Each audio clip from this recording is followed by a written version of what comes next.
Hola amigo, bienvenido nuevamente a tu canal Aprende Fácil con el profesor Luengas. En esta ocasión vamos a resolver la parte correspondiente a español de nuestro examen de simulación.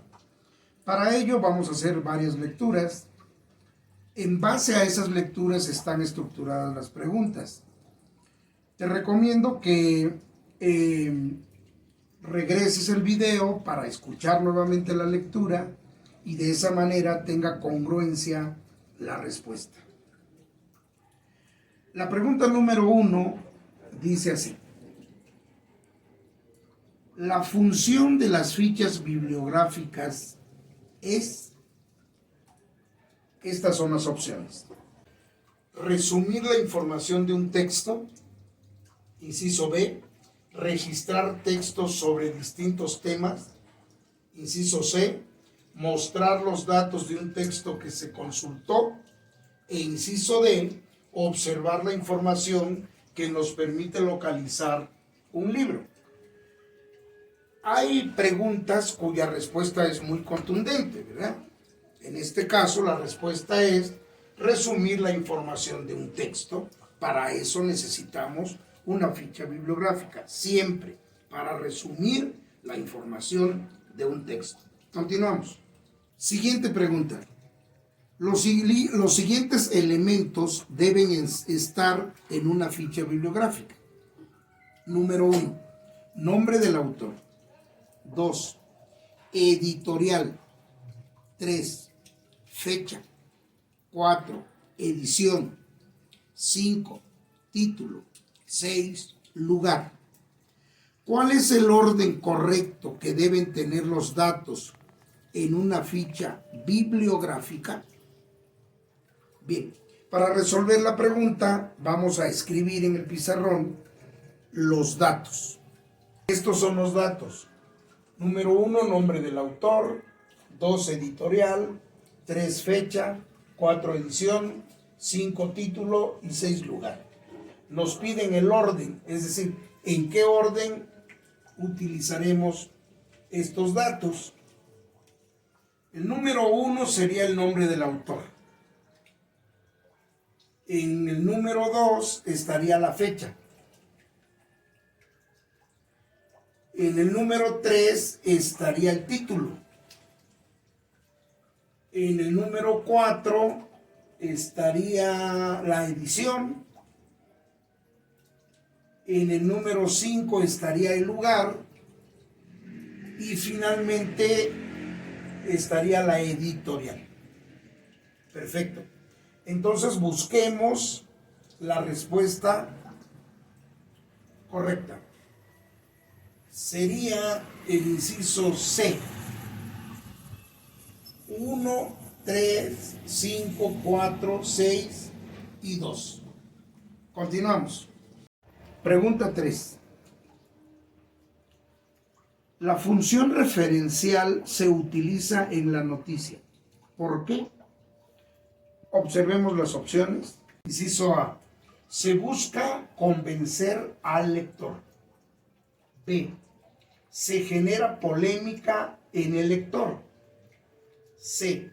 Se logra desarrollar un lenguaje poético. D. Se busca producir en el lector un efecto de objetividad. Bien, la función referencial tiene que ver con la verdad, con la realidad, con la exactitud de los hechos que se están notificando, narrando, describiendo. De tal manera que la respuesta correcta va a ser aquella que nos indique objetividad. Vamos a buscarla. Es el inciso D. Se busca producir en el lector un efecto de objetividad. Continuamos. Pregunta número 4. Vamos a leerla. El propósito central de una nota informativa es... Observemos las opciones. Inciso A. Influir en la opinión del lector. B. Interpretar las causas que dieron origen al hecho. C. Proporcionar al lector información veraz y objetiva. D. convencer al lector de tomar una postura definida sobre el tema. Esta pregunta está relacionada con la anterior.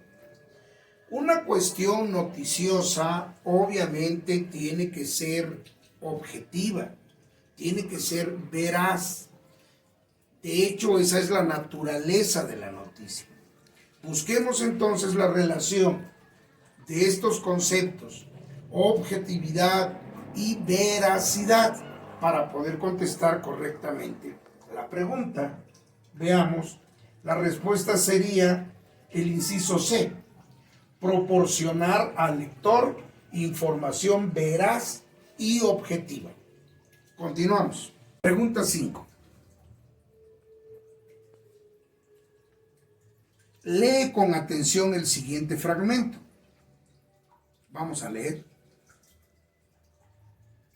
El monte de las ánimas. La noche de difuntos me despertó a no sé qué hora. El redoblar de las campanas. Su tañido monótono y eterno me hizo recordar esta tradición que oí hace poco en Soria. Intenté dormir de nuevo, imposible. Una vez más, aguijoneada la imaginación, que es un caballo que se desboca, no obedece al tirarle de la rienda. Por pasar el rato, me decidí a escribirla, como en efecto lo hice. Yo la oí en el mismo lugar en que acaeció, y la he escrito volviendo algunas veces la cabeza, con miedo, cuando sentía crujir los cristales de mi balcón, estremecidos por el aire frío de la noche. Sea de ello lo que quiera, ahí va como el caballo de copas. Atad los perros, hacer la señal con las tropas para que se reúnan los cazadores y demos la vuelta a la ciudad. La noche se acerca, es día de todos los santos y estamos en el monte de las ánimas. Tan pronto. De no ser otro día, no dejaría yo de concluir con este rebaño de lobos que las nieves de Moncayo han arrojado de sus madrigueras.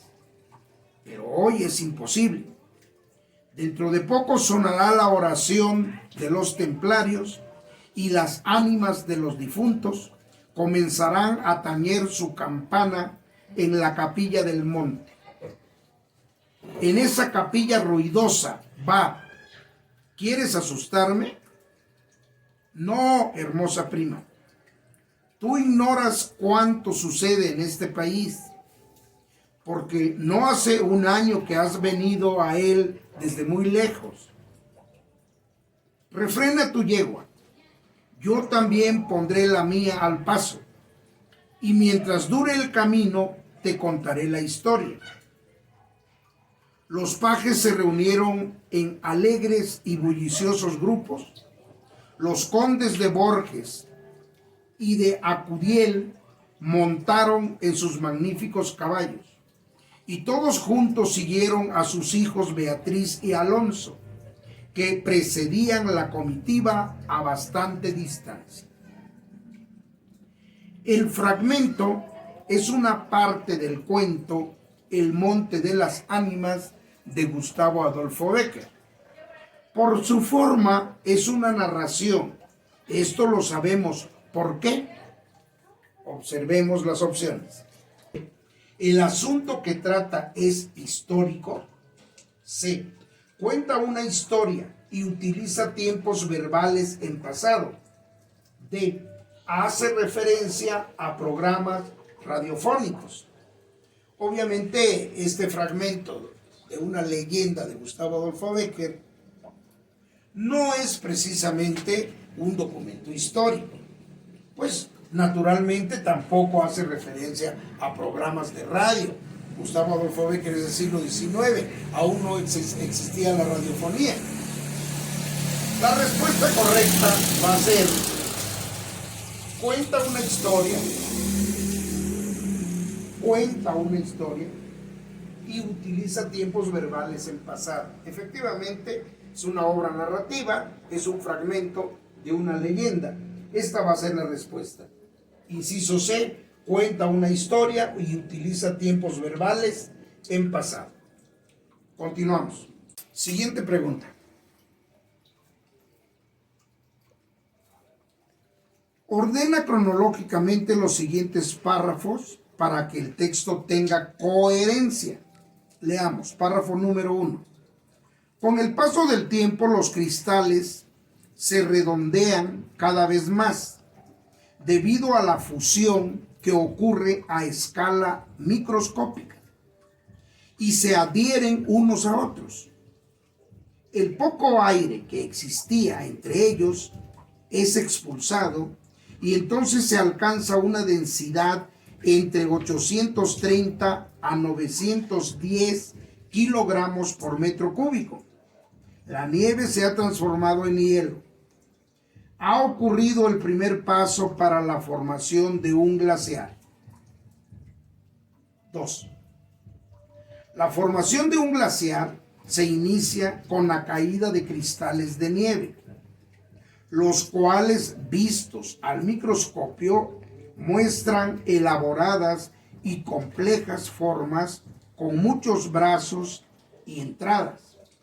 Una vez que los cristales caen sobre la superficie, empiezan a formar capas de nieve cuya densidad varía entre 50 y 200 kilogramos por metro cúbico.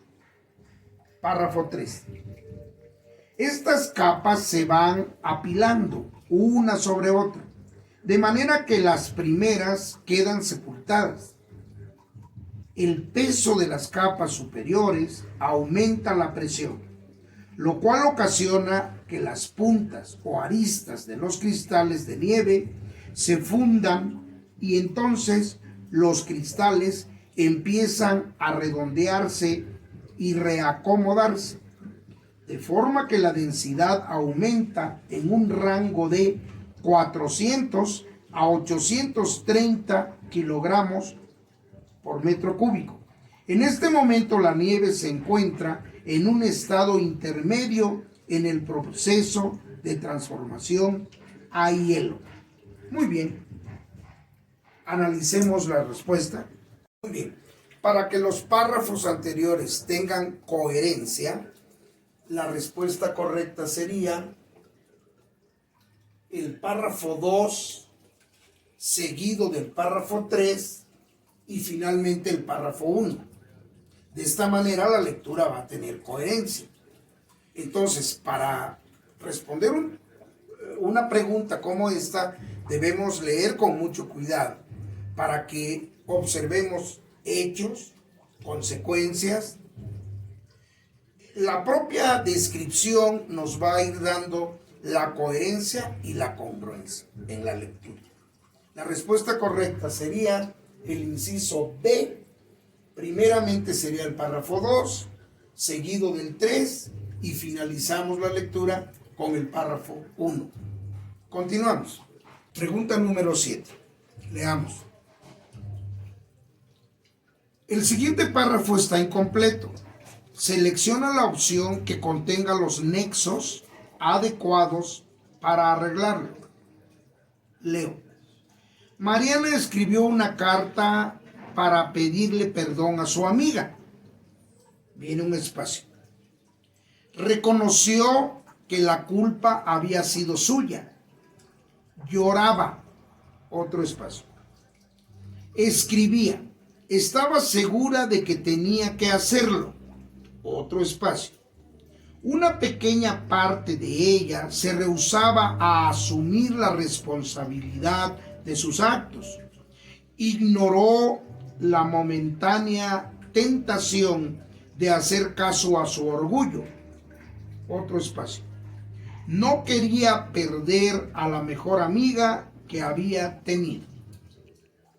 Bien, se trata entonces de darle congruencia y coherencia al párrafo, utilizando de manera correcta las palabras que nos van a dar en las opciones. Analicemos estas opciones. Las opciones son estas. En el inciso A, en el primer espacio, dice sino que, segundo espacio, debido a que, tercer espacio, por qué, último espacio, pero. La otra opción sería el inciso B, por qué, primer espacio, sino que para el segundo espacio, ya que para el tercero y mientras para el último espacio. Inciso C, debido a que para el primer espacio, mientras para el segundo espacio, ya que para el tercero y aunque para el cuarto espacio.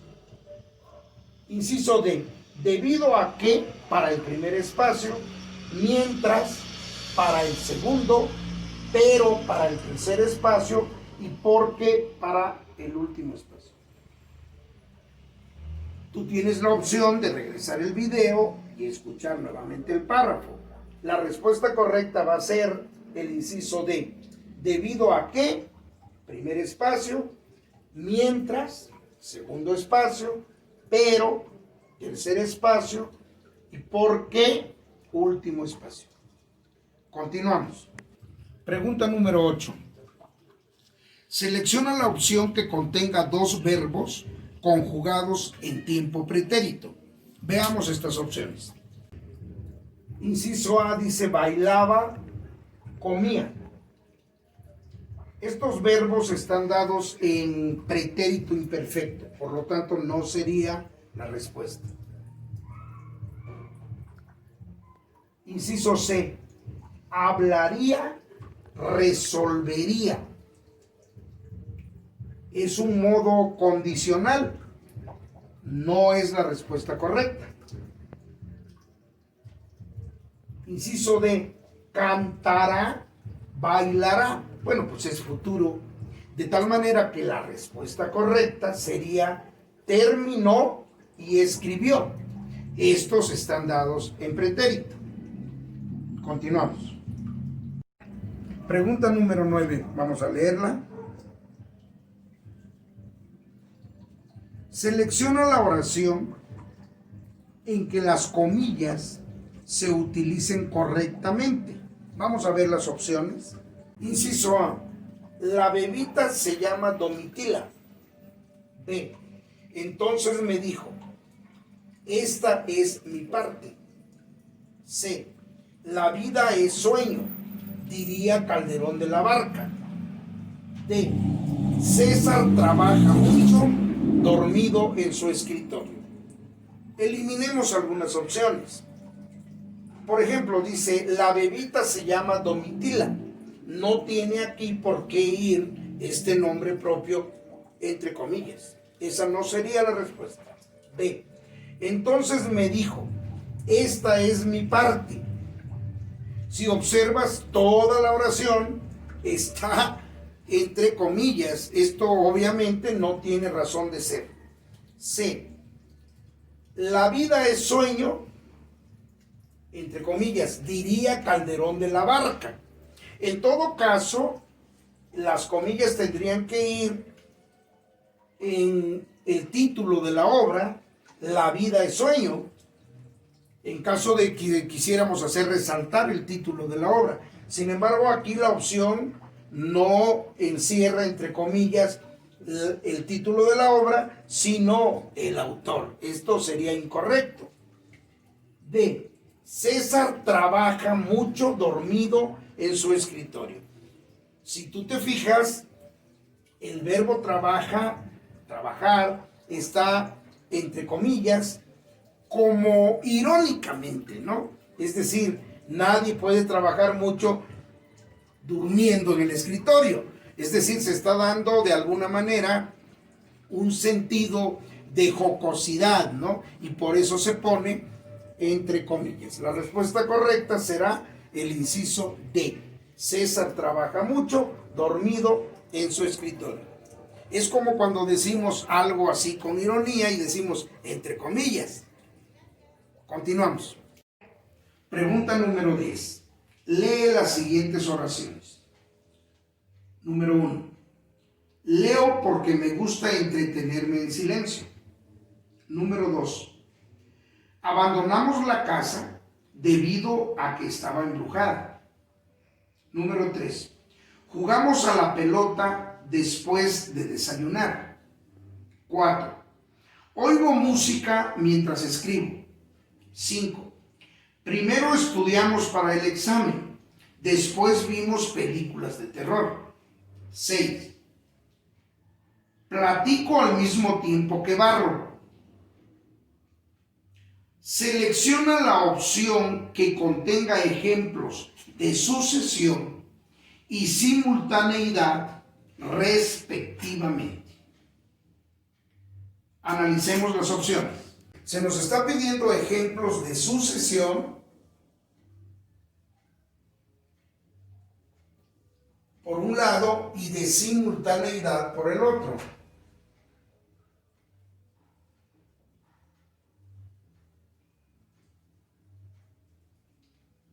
Bien, la sucesión nos conlleva a hechos de causa y efecto, y la simultaneidad nos conlleva a hechos que se van a dar al mismo tiempo. Si analizamos nuevamente las oraciones que he leído, la respuesta va a ser el inciso B. La oración 1 y la 2 para hechos de sucesión, y la oración 4 y 6 para hechos de simultaneidad. Continuamos. Pregunta 11. Lee el siguiente texto. A veces resulta difícil comprender el arte, debido a que no se trata de una ciencia exacta. Lo que para unos es una obra de arte, para otros puede ser basura. Por ejemplo, hay quienes no comprenden el arte pop, y para ellos la lata de sopa de Andy Warhol es solo eso, una lata de sopa. En cambio, habrá personas que verán en ella al artista exponiendo lo que le obliga a ver el mundo en que vive y no lo que hay dentro de su cabeza. Además, creo que es mayor el número de observadores que opinan que el arte no se hizo para ser comprendida ni criticada, sino admirada. ¿Cuál es la función de los conectores en negritas? Bien, negritas, como lo sabes, son estas letras remarcadas, ¿verdad? Las palabras remarcadas de un texto se conocen como negritas. Volvamos al texto. Lo vuelvo a leer e indicaré cuáles están en negritas. Dice: a veces resulta difícil comprender el arte, debido a que no se trata de una ciencia exacta. Lo que para unos es una obra de arte, para otros puede ser basura. Por ejemplo, las palabras por ejemplo están en negritas. Hay quienes no comprenden el arte pop, y para ellos la lata de sopa de Andy Warhol es solo eso, una lata de sopa. En cambio, habrá personas que verán en ella al artista exponiendo lo que le obliga a ver el mundo en que vive y no lo que hay dentro de su cabeza. Además, la palabra además está en negritas. Creo que es mayor el número de observadores que opinan que el arte no se hizo para ser comprendida ni criticada, sino admirada. Veamos las opciones. Muy bien, la pregunta nos dice: ¿cuál es la función de los conectores en negritas? Es decir, aquí las negritas están haciendo las veces de conectores de un párrafo con otro párrafo. Recordemos que hay una amplia naturaleza de conectores. Por ejemplo, tenemos conectores de presentación, tenemos conectores de causa y efecto, tenemos conectores de enumeración, tenemos conectores de comparación, tenemos conectores de resumen, etc. En este caso, analizando la pregunta, la función de estas negritas como conectores es de causa y de efecto. Por lo tanto, la respuesta correcta sería indicar causalidad. Esta sería. Es un conector o son conectores de causa. Indicar causalidad. Esa es la respuesta correcta. Continuamos. Pregunta número 12. Lee atentamente el siguiente texto. Muchas veces nos preguntamos por qué los jóvenes y aún los niños entrados en la pubertad se inclinan demasiado hacia la comida chatarra, los juegos electrónicos que no ayudan en nada a su desarrollo físico y mental, el consumismo y en general a todas las actividades que los perjudican de un modo u otro. La respuesta está en que dedican demasiado tiempo a la televisión. Y en ese medio de comunicación donde ven exhibido todo aquello que los daña, pero que se muestra como algo deseable para ellos. Y los padres están demasiado ocupados como para inducir a los niños a actividades positivas, como la lectura, el arte y el deporte. Les es más cómodo que estén entretenidos frente al televisor. Es necesario reflexionar acerca de cuánto tiempo se les dedica a los niños y cuáles estrategias deben emplear los padres para iniciarlos en los hábitos que resulten productivos para ellos. Dichos hábitos no deben ser impuestos a la fuerza o como castigo. Más bien, deben ser mostrados como algo atractivo que los divertirá, los ayudará a relacionarse para hacer amigos y será mucho mejor que estar sentados frente al televisor toda la tarde.